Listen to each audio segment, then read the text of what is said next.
আসসালামু আলাইকুম, শুভেচ্ছা জানাচ্ছি। সঙ্গীত সাথে এই মুহূর্তে দেখার চেষ্টা করছি যে এটি হচ্ছে শসা ক্ষেত। দেখতে পাচ্ছেন একজন কৃষক, তিনি শসা চাষ করেছেন। দেখতে পাচ্ছেন যে অসাধারণ মাচা পদ্ধতি দেখতে পাচ্ছেন যে খুব সুন্দর একটি মাচায় তিনি তার শসা চাষ করছেন।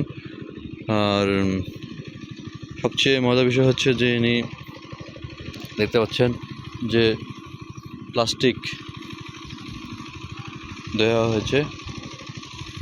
এই পদ্ধতিতে শসা চাষ করলে অনেকটাই খরচ কমে যায়।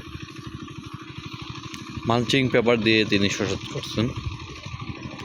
শসা গাছের গ্রোথ দেখতে পাচ্ছেন যে অসাধারণ গ্রোথ।